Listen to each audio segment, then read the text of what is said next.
Y'all know what's going on. It's time for another episode of Doing Time with Joe. I'm your host, Joe Baker, and I said welcome to the show, y'all.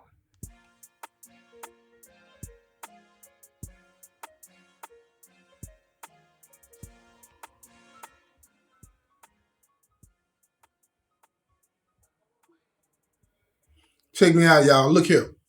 Mental health is a big deal in here and out there. We all know that. It's a big deal, right? But I'm going to tell you about this one guy. He's a mental health uh, individual, and he's made parole, and he has absolutely nowhere to go. Nowhere to go. Nowhere to go. How can that be? How can that be? He's in his early 30s. I'm going to say he's not even 35 years old. And he made parole months ago, as the story came to me.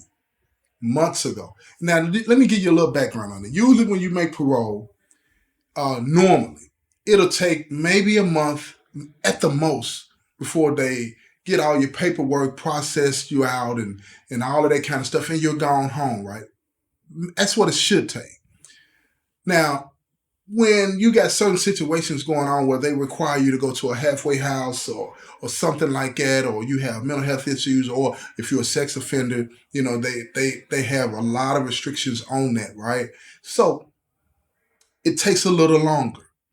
Now, maybe an extra month. In his case, he's already, let me see, April, May, June, July, August, September.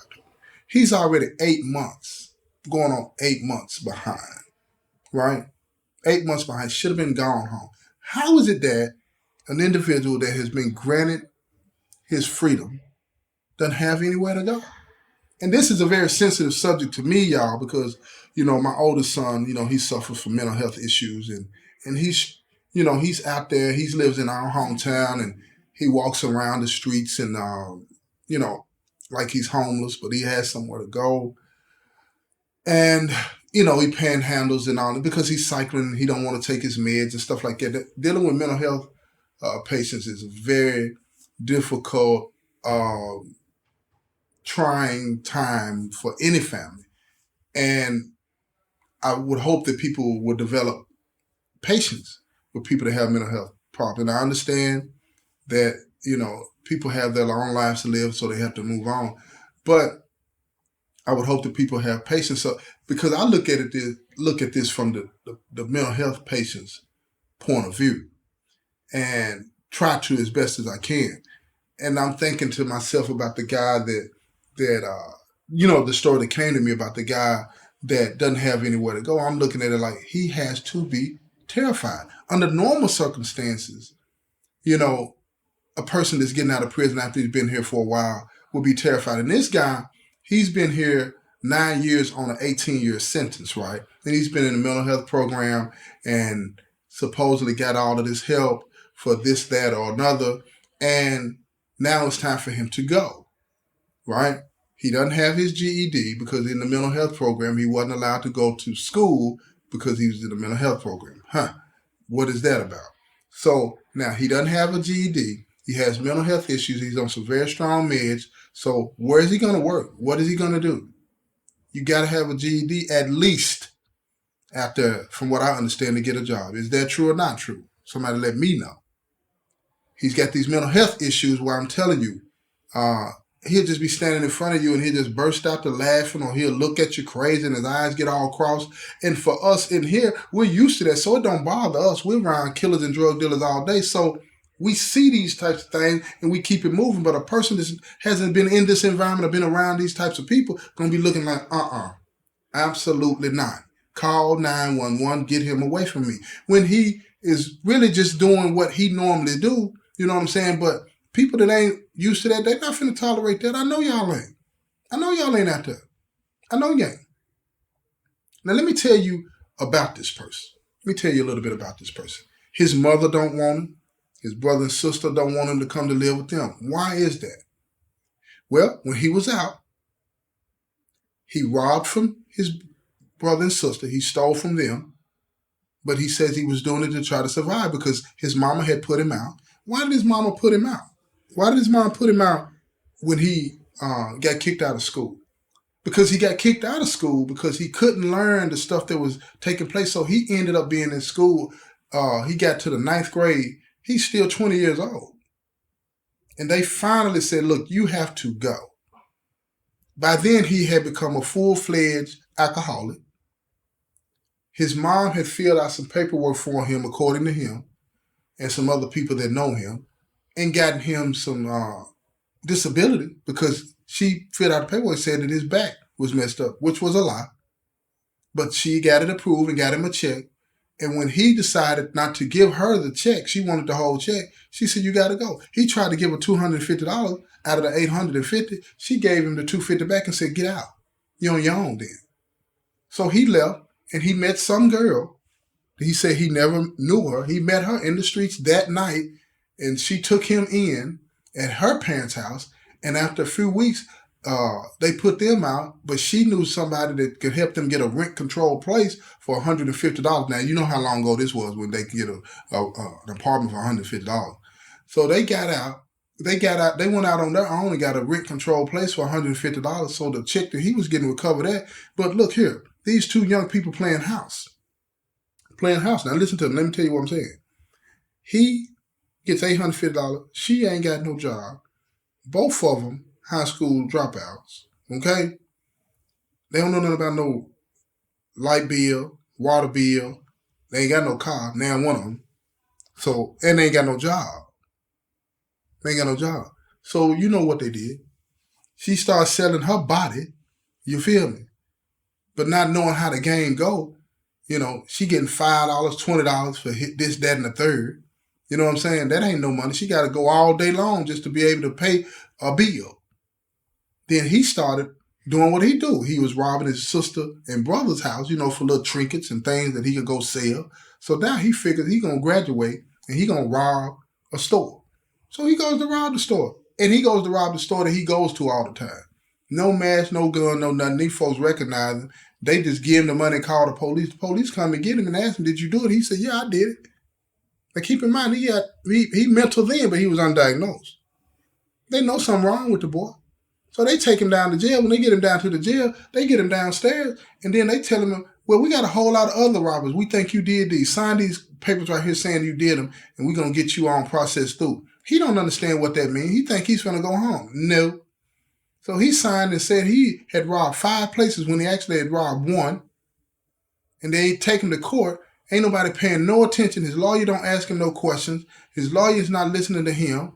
The judge, the DA, nobody's paying any attention. He's telling them that he didn't do all of these things. You feel me? Because somebody in the jail had looked at his paperwork. So now he's like, okay, repeating what they told him in the jail.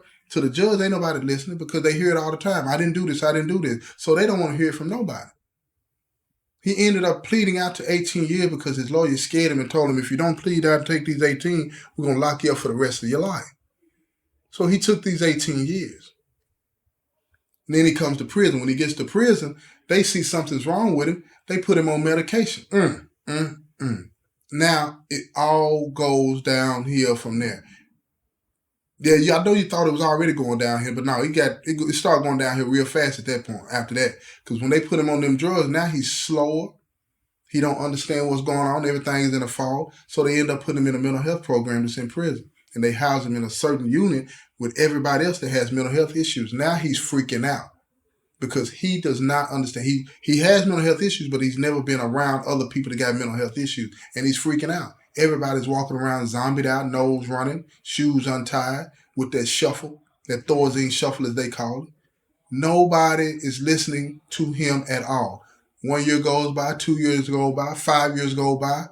He's in a mental health program. He's not allowed to go to school. He still ain't got no GED.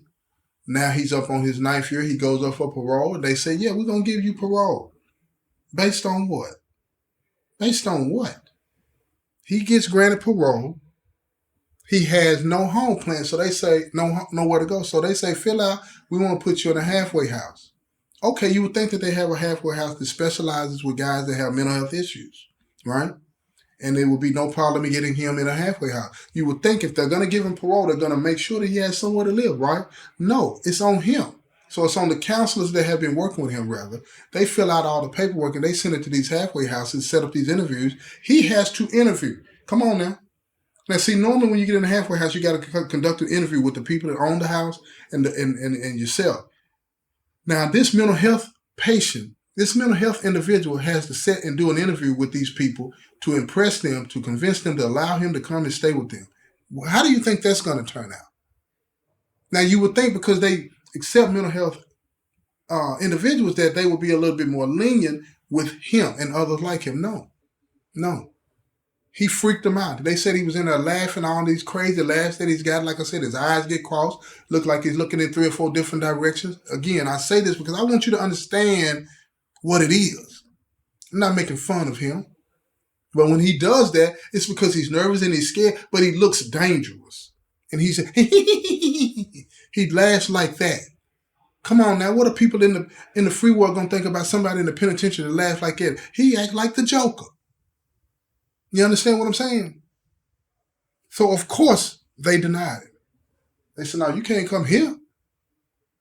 So month after month after month after month goes by, and he has nowhere to go. And he's still in the penitentiary. Now, before long, what's going to happen, they're going to call him back to the parole board if he don't get somewhere to go. They're going to revoke his parole, and then he's going to have to stay another 9 years. That might be the best outcome for him. Because what's the alternative? Where is he going to go and what is he going to do? Nothing has changed out there. So the conversation as it came to me when he tried to talk to his brother and sister and say, look, I've changed. They said they don't want to hear it. They don't want to hear it. Why is that? Because they haven't had any real contact with him over the 9 years. He hasn't had a visit from his family at all. And then they filled out for another halfway house. They want to send him all the way to the other end of the state, away from anybody that he knows, even though they don't want anything to do with him as far as living with them. That's his family. They want to send him to the opposite end of the state where he knows nobody and he will be all by himself. Easy pickings for anybody that wants to take advantage of him. And that's the system that we're dealing with.